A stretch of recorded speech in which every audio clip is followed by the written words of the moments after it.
On a perdu le deuxième moteur. Au-dessus de la Méditerranée, 2 pilotes sont en prise avec un moteur en panne. Rallumage du réacteur négatif. Arrête, arrête. Le premier moteur s'est éteint. À 72 km des côtes, les pilotes prennent une décision déchirante. Prépare-toi à mérir. Aidez-nous, mon Dieu. Les passagers doivent eux aussi prendre une décision lourde de conséquences. Ne gonflez pas vos gilets!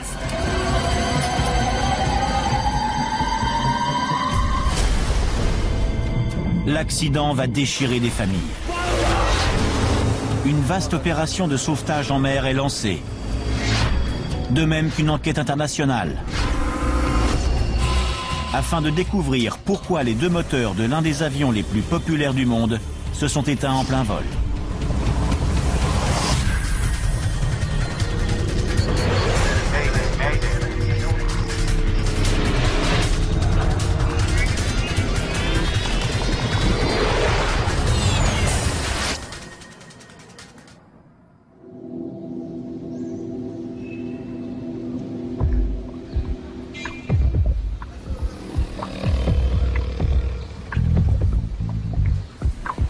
« 6 août 2005 à Bari, en Italie. Une ancienne ville portuaire qui longe la mer Adriatique où s'entremêlent le passé et le présent.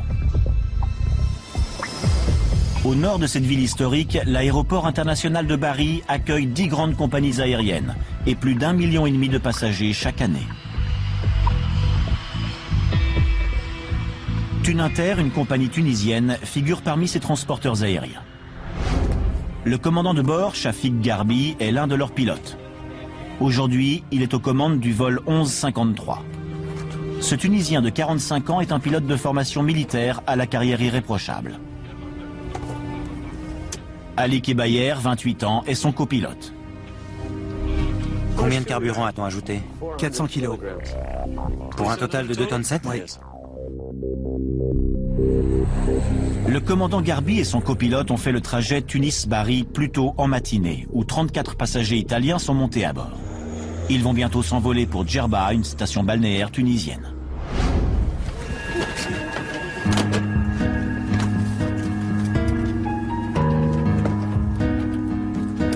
Parmi les passagers se trouve Lucas Guicciarini, un policier de 31 ans, et sa petite amie Paola.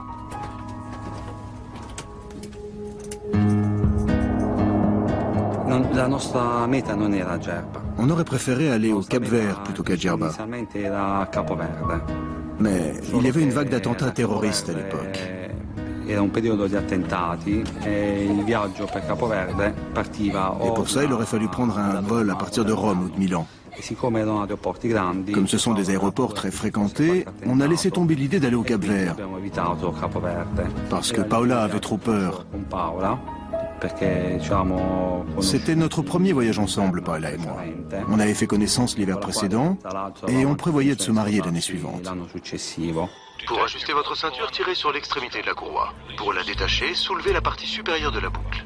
Mesdames et messieurs, des gilets de sauvetage sont situés sous vos sièges. Pour les gonfler, tirez fermement sur les cordons rouges, mais seulement après avoir quitté l'appareil. Si votre gilet ne se gonfle pas automatiquement, soufflez dans le petit tube.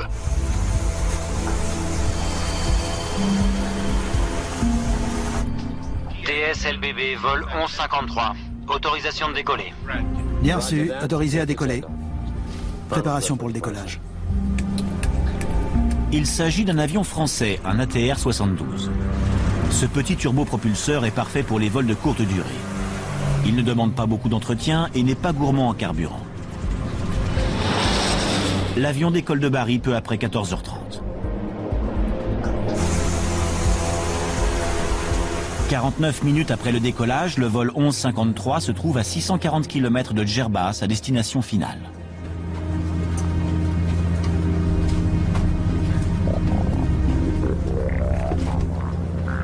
On bavardait avec d'autres passagers. Tout le monde était excité de partir en vacances. Comme Luca et Paola, Barbara Baldacci part en vacances à Djerba avec son petit ami Francesco. Barbara avait 23 ans. Elle était sur le point de réaliser son rêve, décrocher sa licence de biologie. Après son dernier examen, Elle avait décidé de partir en vacances avec son fiancé, Francesco.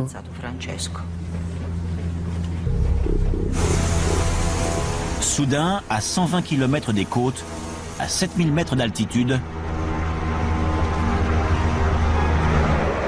le moteur droit de l'avion s'éteint. On a perdu le deuxième moteur. Il faut descendre à 5000 mètres. TUI 1153, demande 170. Le commandant Garby amorce une descente d'urgence. Descente à 170. Quand un seul moteur s'éteint, il faut voler à plus basse altitude. L'air est plus dense et l'hélice gagne en efficacité. Dans de telles circonstances, avec un seul moteur, il est préférable que l'ATR-72 vole à une altitude de 5000 mètres. Manette de poussée à l'arrêt. Bouton de démarrage. L'équipage tente de rallumer le moteur droit. Négatif. Vérifié. Mais 2 minutes après l'extinction du moteur droit,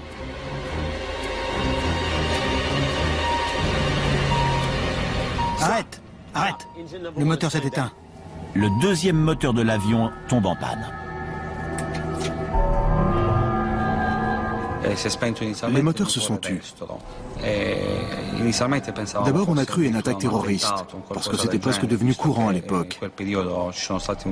On se demandait ce qui se passait. On a regardé le poste de pilotage pour voir si quelqu'un essayait de détourner l'appareil. L'avion plonge vers la mer à une vitesse de 245 mètres par minute. M'aider! M'aider! M'aider! TUI 1153. On a perdu les 2 moteurs. Demande l'autorisation d'atterrir à Palerme. Les pilotes espèrent encore atteindre un aéroport. Mais ils ont 110 km à franchir avant de survoler les côtes. Ils sont formés pour réagir en cas d'urgence de toutes sortes. Ils disposent d'une liste de vérification qui leur dicte les opérations à effectuer pour régler la plupart des problèmes. Vérification en cas de panne des 2 moteurs.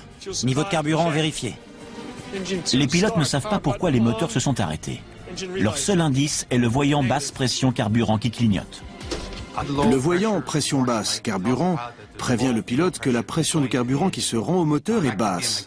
Il peut s'agir d'un problème mécanique ou d'un problème de contamination.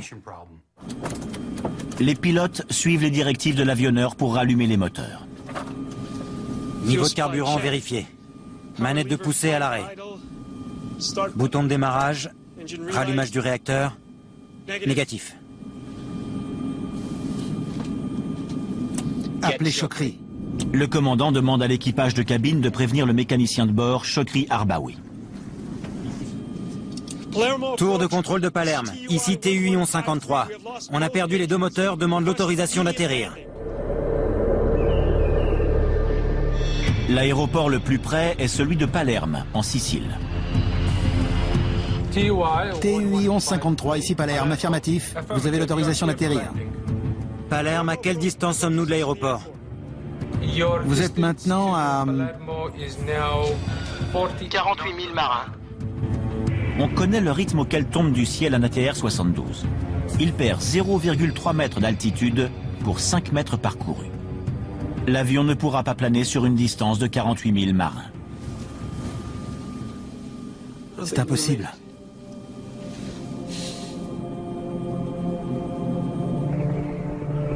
S'ils ne rallument pas les moteurs au plus vite, ils n'auront d'autre choix que d'amérir.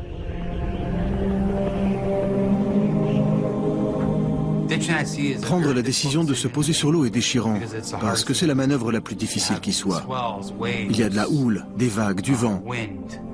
Et ensuite, est-ce que quelqu'un va repérer l'avion? Combien de temps l'appareil pourra-t-il flotter? Faire amérir un avion de ligne est extrêmement dangereux. En 1996, un pilote d'Ethiopian Airlines a améri sur l'océan Indien. L'amérissage du 767 a été filmé par un touriste sur la plage. 50 personnes ont survécu, mais 125 autres ont péri. L'équipage des petits avions ATR ne compte habituellement pas de mécaniciens à bord, mais quand il y en a un, il voyage dans la cabine. Je me souviens de cet homme qui a regardé l'hôtesse en faisant non de la tête quand le deuxième moteur s'est tu.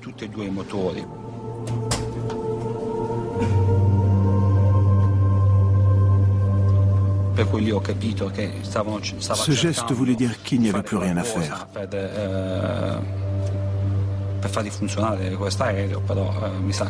L'équipage du vol 1153 a tout essayé. Le temps manque. Il n'y a plus d'autre solution. Le mécanicien de bord, Chokri Arbaoui, tente lui aussi de rallumer les moteurs du vol 1153. Vous avez suivi la liste de vérification? Oui. Le commandant de bord espère que le mécanicien aura une idée qui ne figure pas sur la liste. Essayez de rallumer les moteurs.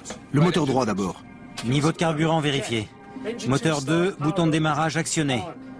Rallumage du réacteur, négatif. Tour de contrôle de Palerme, ici le vol 1153. Y a-t-il un aéroport plus près où nous pouvons atterrir? Négatif, 1153. L'aéroport de Palerme est le plus près. C'est impossible. Prépare-toi à atterrir. Aidez-nous, mon Dieu.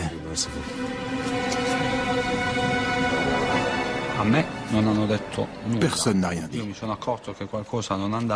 J'ai compris que quelque chose clochait car les deux moteurs s'étaient éteints.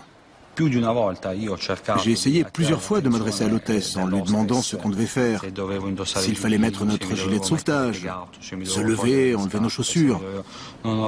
Mais je n'ai eu aucune réponse. Elle était sous le choc, elle s'est assise et elle s'est mise à pleurer. Le chef de cabine donne néanmoins quelques indications aux passagers. Le commandant de bord a décidé d'effectuer un amérissage. Vous pouvez imaginer la panique qui envahit la cabine. Les gens criaient et pleuraient.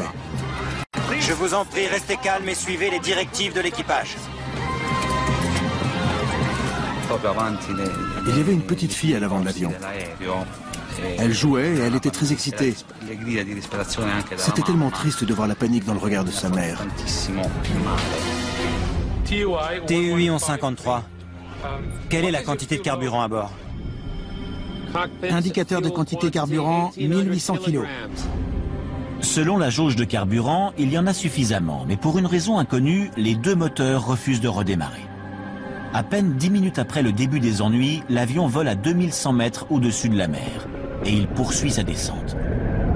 À l'extérieur, règne un profond silence, mais dans la cabine, c'est la panique.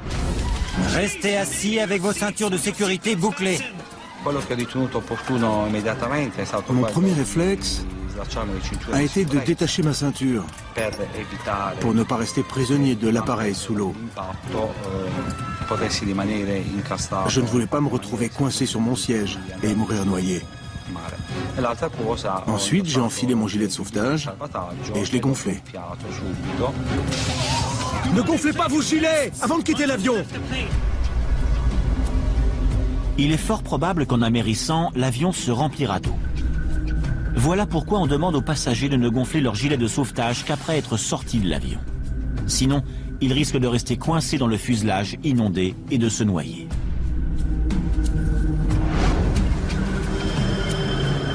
Dans le crash de l'avion d'Ethiopian Airlines, plusieurs passagers n'ont pas respecté cette consigne et se sont noyés après avoir survécu à l'impact. Négatif. Il n'y a pas que les moteurs qui sont en panne. Plusieurs instruments fonctionnent grâce aux moteurs. Sans eux, des jauges essentielles sont éteintes. Quand les deux moteurs ne fonctionnent plus, on vole avec les instruments de secours, c'est-à-dire un indicateur d'assiette et un altimètre. Niveau de carburant vérifié. L'équipage essaie toujours de rallumer les moteurs, mais le temps leur manque. Toujours rien.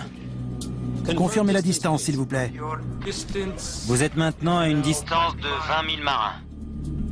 Des bateaux, je vois des bateaux. Le conseil d'amérir près d'un bateau ne figure sur aucune liste de vérification. C'est pourtant une décision éclairée, parce qu'avec un navire à proximité, l'opération de sauvetage peut commencer sans délai. Tour de contrôle de Palerme. Ici TUI 1153. Impossible d'atteindre l'aéroport. Il y a deux bateaux en vue à notre gauche. Nous allons dans leur direction. Si c'est possible, prévenez-les. Le commandant de bord effectue un virage et met le cap sur les bateaux. Envoyez les hélicoptères. Vite, vite, vite. Urgence, avis à toutes les unités marines. Un avion en détresse à 20 000 marins de Palerme. L'avion n'a pas encore touché l'eau que les secours sont en route. J'avais très peu d'informations. On ignorait la nature de l'accident et on ne savait rien sur l'avion. Mode automatique, délestage. Même s'il s'agit d'une manœuvre exceptionnelle, il y a des consignes pour l'amérissage d'un avion. Avant d'amérir, l'équipage doit s'assurer que le train d'atterrissage est rentré pour que l'avion se pose le moins brutalement possible. Train rentré. Quand les pilotes amérissent, ils veulent que leur avion soit le plus aérodynamique possible pour qu'il glisse dans l'eau lors de l'impact. Non seulement les pilotes surveillent les différents systèmes de l'avion, mais ils doivent évaluer les conditions de la mer. Ils ne veulent pas heurter une vague de plein fouet. Si l'avion heurte une vague ou la houle perpendiculairement, c'est l'équivalent de s'écraser sur du ciment. Il va voler en éclats. Les passagers voient ce qui les attend. Je me tenais fermement au siège devant moi. Par le hublot, je voyais que l'impact était imminent. L'avion se trouve maintenant à 210 mètres au-dessus de la mer. Ça va, Ali? Attention. Chokri, tu es prêt? Prêt. Ça y est. Allah est mon seul Dieu. Mahomet est son prophète. Au nom de Dieu, miséricorde, miséricorde.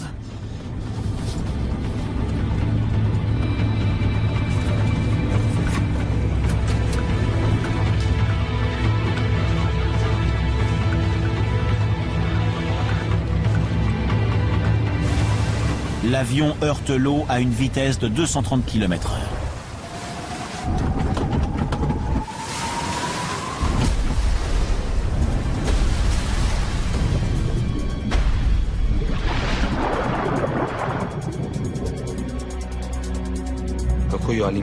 Je me suis évanoui au moment de l'impact.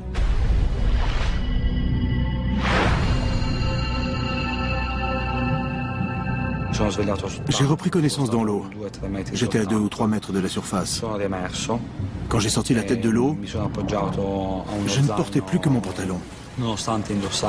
J'ai perdu mes vêtements et mon gilet de sauvetage lors de l'impact. Je me suis agrippé à un sac gonflable. J'étais en état de choc. J'étais entouré de toutes sortes de débris. Je pensais seulement à Paola. J'étais sûr que j'allais mourir parce que je crachais du sang. J'avais l'impression que mes poumons étaient remplis de sang.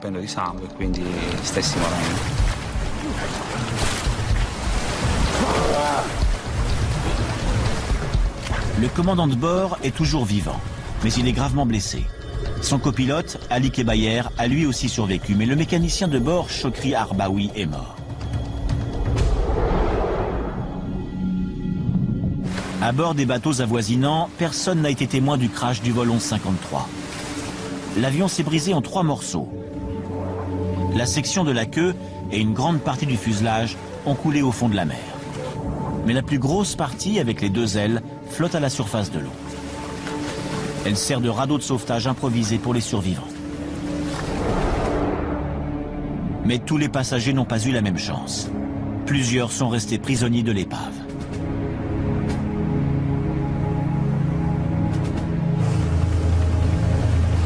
Les secours sont en route, et notamment l'amiral Vincenzo Pace de la gendarmerie maritime italienne.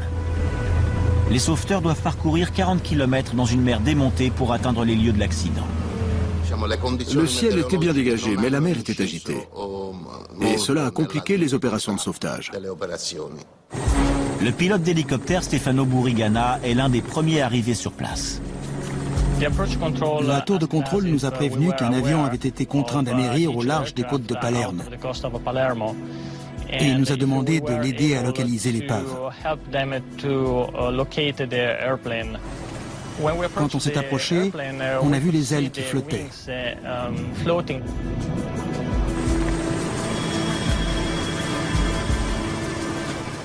Il y avait plusieurs personnes dans l'eau, autour de l'avion.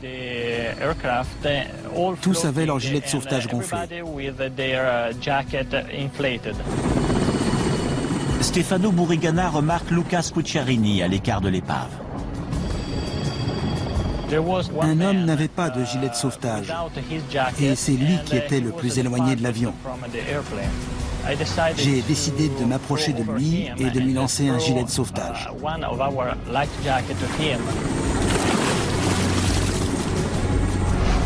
La gendarmerie maritime arrive et commence à repêcher les survivants. L'attitude des gens dans l'eau nous a beaucoup aidés, et grâce à ça, nous n'avons pas paniqué. Tout le monde collaborait dans le calme, car malgré la gravité de l'accident, ils savaient que les secours arrivaient et qu'ils allaient être sauvés. Dans l'heure qui suit, le site du crash fourmille de secouristes. En mer et dans les airs, ils cherchent des survivants.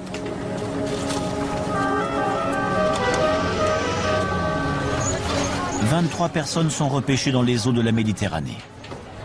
Mais 16 victimes ont péri dans le crash, dont Paola Di Ciaola.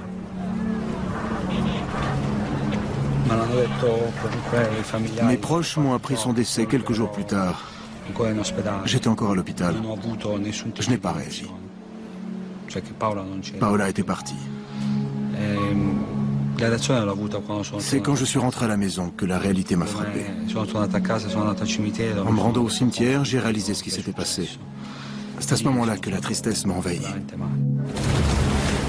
Barbara Baldacci et son fiancé Francesco ont également perdu la vie.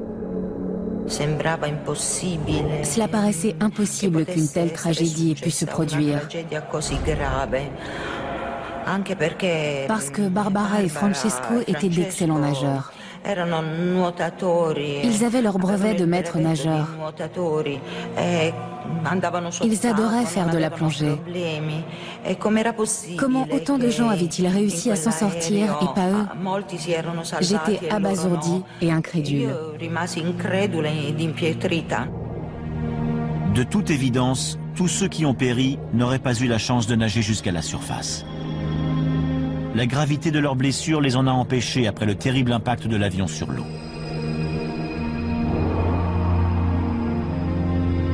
La plupart des survivants étaient assis à l'arrière de l'appareil, tandis que la plupart des victimes étaient assises à l'avant.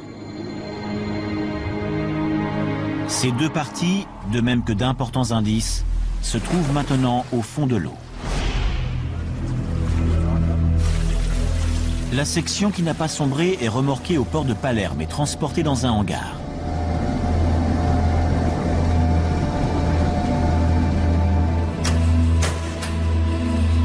Une équipe d'experts du Bureau national de la sécurité aérienne de l'Italie, l'ANSV, se met au travail. Leur responsabilité consiste à comprendre pourquoi les moteurs du vol 1153 se sont éteints en plein vol. Il fallait recueillir le plus d'indices possible pour répondre à deux questions essentielles. Qu'est-ce qui s'est passé et pourquoi? Vincenzo Pennetta, l'enquêteur en chef de la ANSV, est à la tête de l'équipe. Je suis arrivé à Palerme le lendemain de l'accident, le 7, très tôt le matin. Ingénieur d'essai, de formation, Pennetta a mené plusieurs enquêtes d'accidents aériens. Les moteurs et le tronçon central du fuselage du vol 1153 de Thun-Inter ont été repêchés. Le reste de l'épave repose quelque part au large des côtes de la Sicile. L'enregistreur de bord et l'enregistreur de conversation de poste de pilotage, sans oublier la partie avant de fuselage, se trouvaient à 1500 mètres au fond de l'océan. Voilà le principal défi que posait cette enquête. Pendant que la marine italienne mène des recherches en eau profonde pour trouver le reste de l'épave et les cruciales boîtes noires, les enquêteurs italiens obtiennent la collaboration de l'avionneur européen ATR. Giuseppe Caldarelli est sur place pour découvrir si l'appareil est responsable de l'accident. Dès qu'une seule personne perd la vie dans un accident, je considère que c'est un gros accident. Des centaines d'ATR-72 volent dans le ciel aux quatre coins du monde chaque jour. Ces avions ont une structure solide et des systèmes hautement performants. Pennetta et Caldarelli travaillent de concert pour découvrir pourquoi les moteurs d'un avion aussi sophistiqué sont tombés en panne en plein ciel. Ici TUI 1153. On a perdu les deux moteurs. Et pour éviter que ça ne se reproduise. Comment allez-vous, commandant Garby? De mieux en mieux, merci. Les enquêteurs veulent savoir ce qui s'est passé dans le poste de pilotage du vol 1153 quand les moteurs se sont éteints. Sans l'enregistreur de conversation, ils doivent se fier à la mémoire des passagers et des membres de l'équipage qui ont survécu. L'extinction des deux moteurs était sans doute due au manque de carburant. Mais selon le commandant Shafiq Garby, là n'était pas le problème. Que disait votre jauge de carburant? L'indicateur de quantité de carburant montrait 1800 kg de carburant. Quelle est la quantité de carburant à bord? Indicateur de quantité carburant, 1800 kg. Niveau de carburant vérifié. Y a-t-il eu un avertissement de baisse de niveau de carburant? Il n'y a eu aucun avertissement de baisse de niveau de carburant. Seul le voyant pression basse carburant a clignoté. L'indicateur de baisse de niveau de carburant ne s'est pas allumé, mais le voyant pression basse carburant a clignoté. Voilà un indice de taille. Habituellement, ce voyant clignote pour prévenir qu'il y a un problème d'alimentation du moteur en carburant. Comme la jauge de l'avion indiquait que le carburant n'alimentait pas les moteurs, Giuseppe Caldarelli présume qu'un composant de la ligne d'alimentation en carburant était défectueux.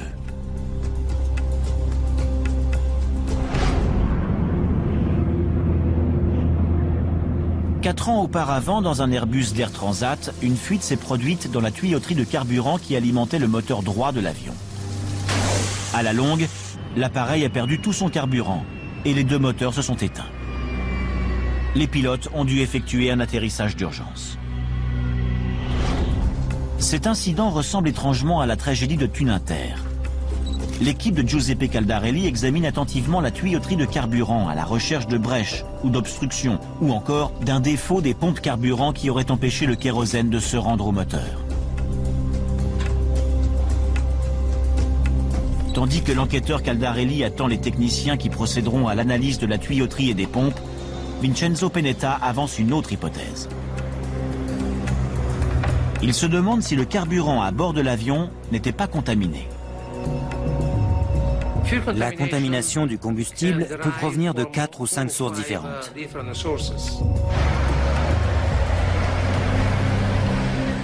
Le kérosène utilisé dans les avions à réaction est très fragile. S'il n'est pas entreposé ou transporté correctement, il peut être contaminé par l'eau, le sable, les moisissures ou même les résidus collants des tuyaux des réservoirs de ravitaillement. Chacun de ces contaminants potentiels peut empêcher la combustion adéquate du kérosène. Voilà une cause possible de l'extinction des moteurs. Combien de carburant a-t-on ajouté? 400 kg. L'avion a été ravitaillé pour la dernière fois à Bari. Des échantillons du réservoir sont prélevés aux fins d'analyse.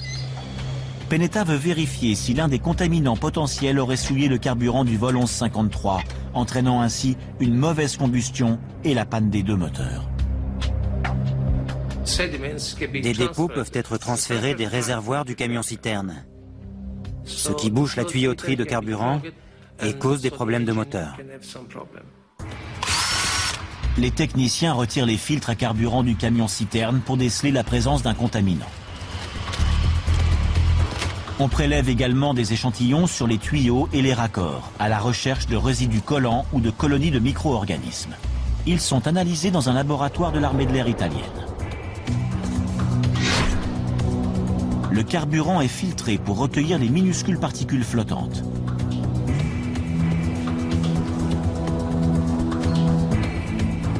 Il est ensuite soigneusement examiné pour déceler d'éventuelles impuretés.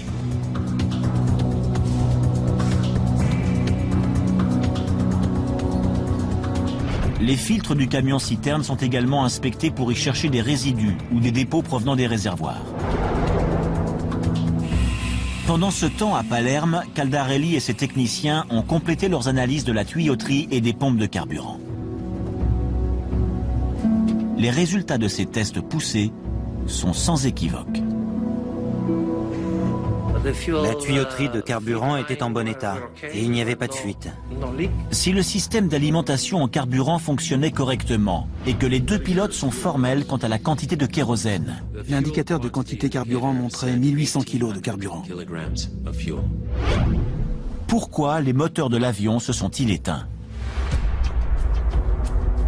Les résultats des analyses du réservoir de carburant de Bari sont tous aussi concluants.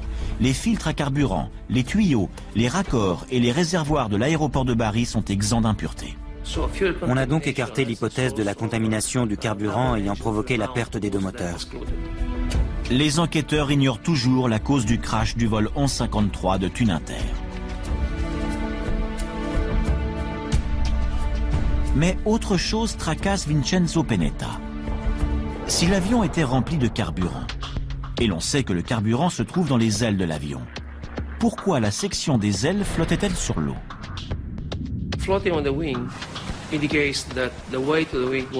Si les ailes flottaient, cela signifie que leur poids n'était pas si élevé.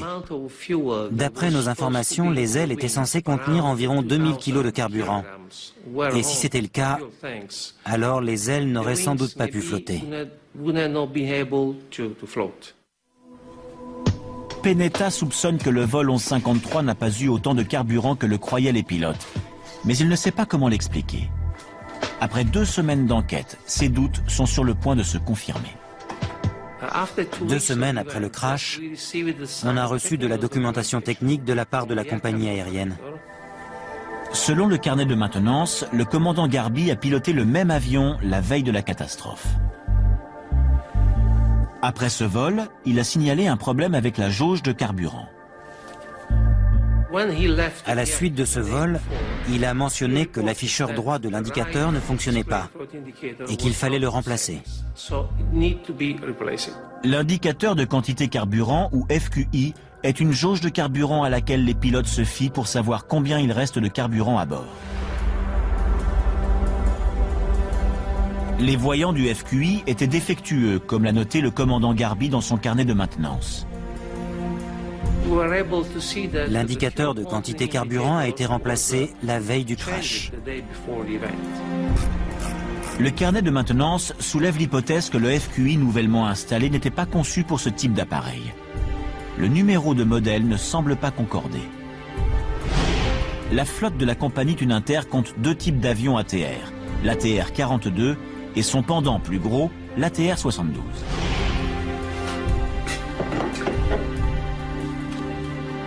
Les indicateurs de quantité de carburant des 2 appareils semblent parfaitement identiques, à l'exception du numéro de modèle inscrit au-dessus des afficheurs. Le modèle 2500 est conçu pour l'ATR 72, mais selon le carnet de maintenance, les mécaniciens ont installé le modèle numéro 2250.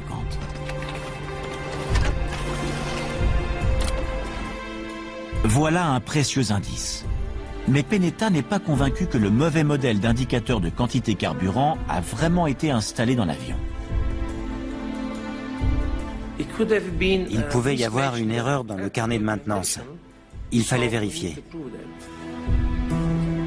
Et il n'y a qu'une seule façon de savoir si le vol 1153 avait l'indicateur de quantité carburant approprié, le retrouver au fond de la mer.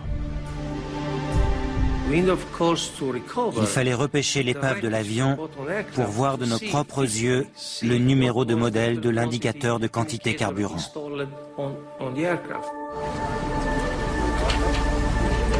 C'est 3 semaines après le crash que les enquêteurs récupèrent l'épave au fond de la mer. Les boîtes noires de l'avion confirment les dires des pilotes. Rien n'indiquait qu'il n'y avait pas suffisamment de carburant. Apparemment, il y en avait assez pour effectuer le vol. Les boîtes noires ne permettent pas d'élucider le mystère. Les enquêteurs espèrent que la queue et le nez de l'avion seront en mesure de leur apporter des réponses. Ils sont remontés à la surface grâce à un navire militaire.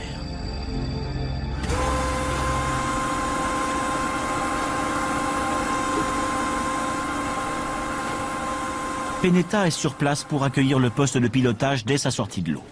Une seule chose l'intéresse à l'intérieur.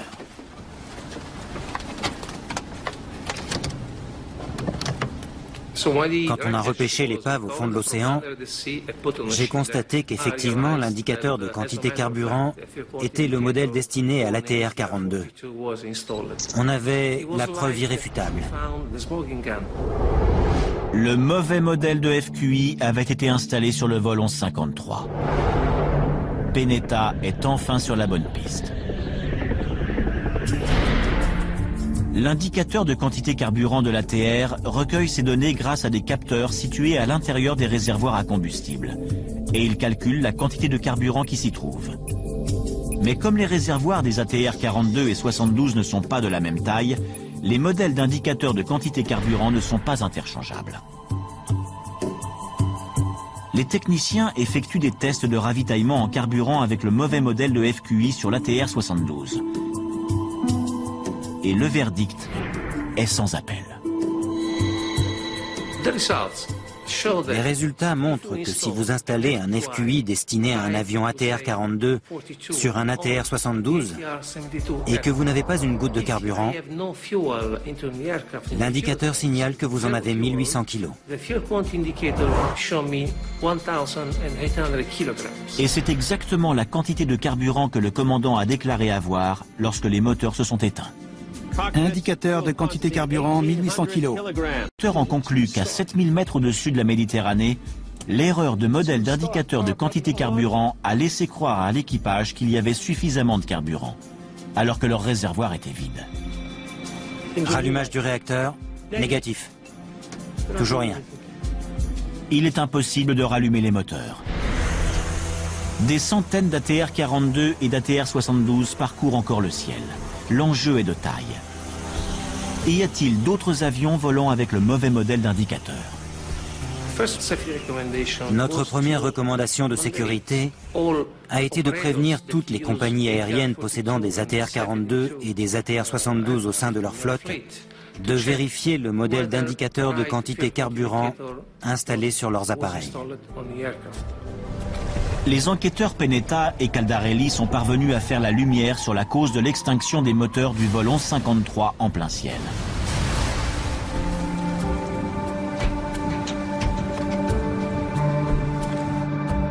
Mais l'enquête n'est pas terminée pour autant. Les procédures de vol auraient dû permettre de constater l'erreur avant le décollage. Le désastre aurait pu être évité. L'avion du commandant Garbi a subi une réparation en Tunisie la veille du crash.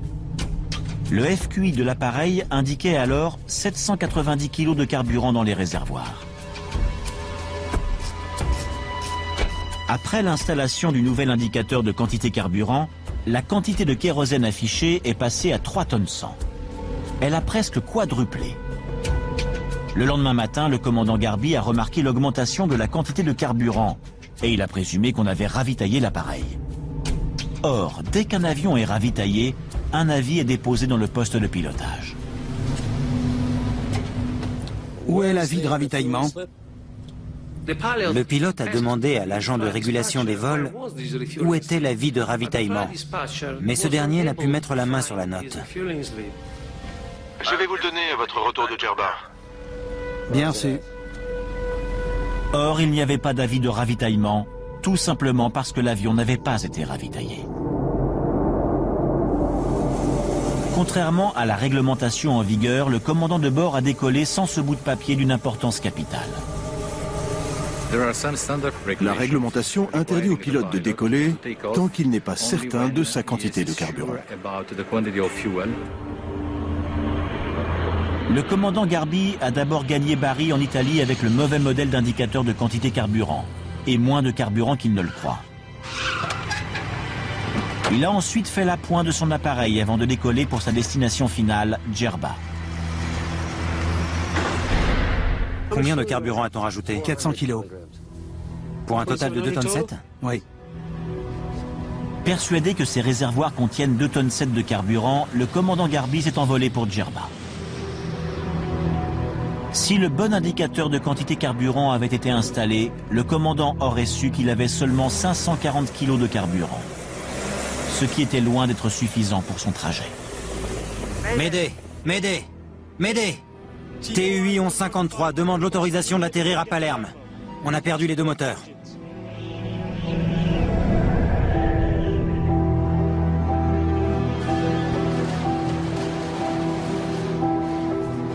L'enquête de Penetta est close.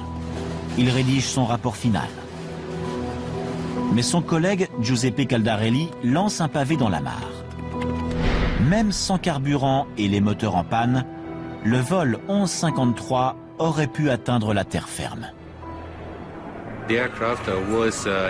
L'avion était en mesure d'atteindre Palerme. TUI 1153. Caldarelli se demande si les pilotes ont vraiment fait tout ce qui était en leur pouvoir pour poser l'appareil en sécurité à Palerme. TUI 1153. Les enquêteurs ont une surprise de taille après avoir demandé à des pilotes d'essai expérimentés de voler dans les mêmes conditions. Nous avons de gros ennuis. Le deuxième moteur s'est éteint. L'enquête de Vincenzo Pennetta sur le vol 1153 de Tuninter a mis au jour les différents éléments qui ont entraîné l'accident. À présent, lui et Giuseppe Caldarelli ont une dernière énigme à résoudre. Des erreurs commises par les pilotes ont-elles coûté la vie aux victimes? C'est impossible. Prépare-toi à mérir. Caldarelli et son équipe se penchent sur les caractéristiques techniques de l'avion. Leur conclusion est surprenante. Le vol 1153 aurait pu planer jusqu'à Palerme. Selon les données de l'avionneur, un ATR est capable de planer sur 5 km pour chaque 300 mètres de descente. Grâce au vent arrière qui soufflait ce jour-là, le vol 1153 aurait pu planer sur 113 km jusqu'à Palerme. L'équipage avait de bonnes chances d'y arriver. Train rentré. Mais pourquoi les pilotes du vol 1153 se sont-ils trompés? Pour répondre à cette question, les enquêteurs Pennetta et Caldarelli recréent les conditions précises du vol 1153 dans un simulateur de vol chez ATR en France.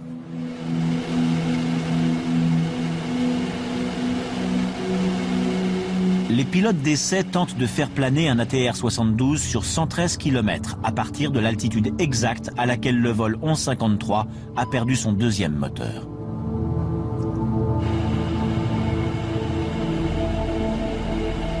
La simulation visait à vérifier la distance que l'appareil pouvait franchir à partir de l'extinction du deuxième moteur. En cas d'extinction des deux moteurs, il faut être très attentif à la configuration de l'avion, de manière à maintenir au mieux l'altitude et la distance à parcourir avant l'accident. Arrête! Arrête! Le moteur s'est éteint. Avec les deux moteurs en panne, la priorité est de faire planer l'avion aussi loin que possible. Pour y arriver, les pilotes peuvent changer l'angle de leurs hélices en moulinet. On optimise la distance de planage parcourue en minimisant la résistance. Il est très important de mettre les hélices en drapeau pour diminuer la résistance. La mise en drapeau signifie que l'on change l'angle des hélices face au vent.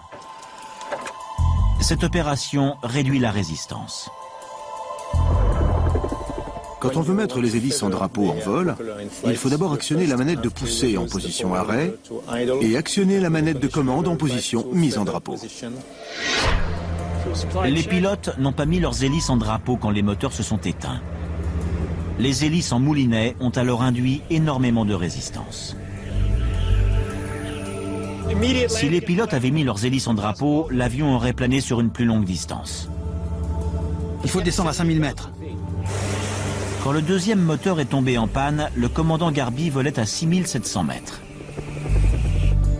À une telle altitude, pour réduire davantage la résistance, on doit ralentir la vitesse de l'avion à 255 km/h, qui est la vitesse optimale pour le planage d'un ATR 72.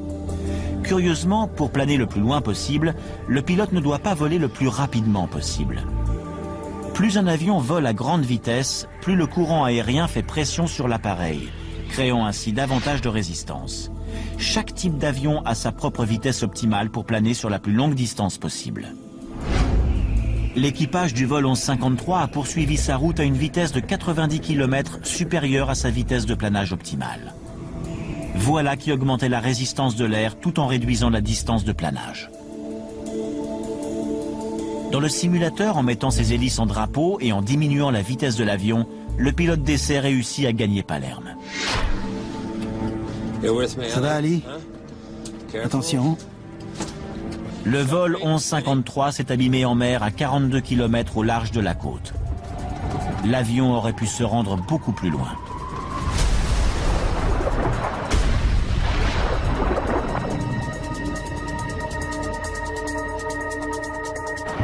La simulation confirme que l'équipage avait des chances de gagner la terre ferme.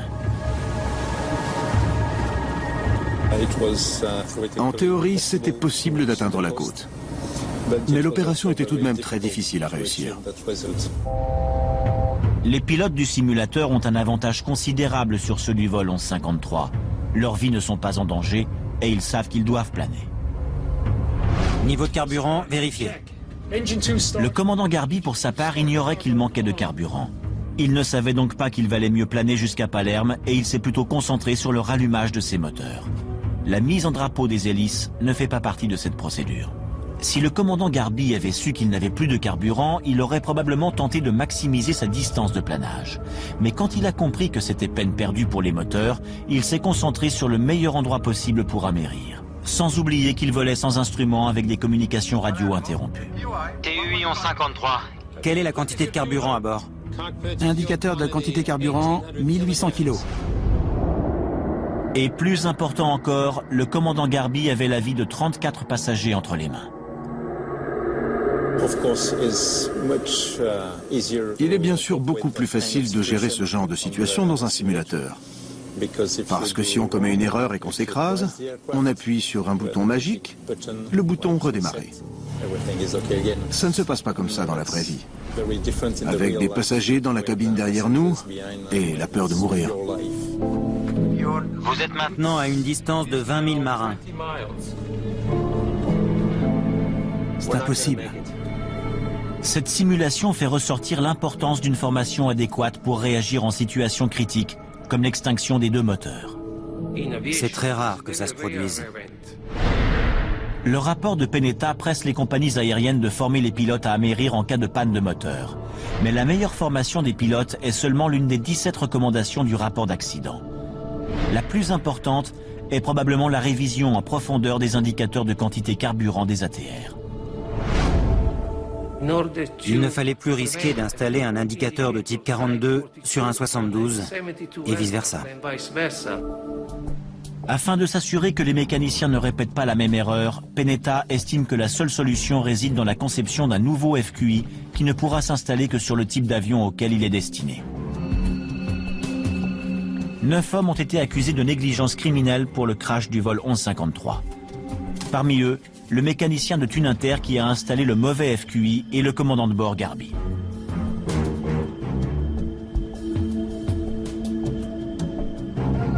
Je vais vous le donner à votre retour de Djerba. Bien sûr.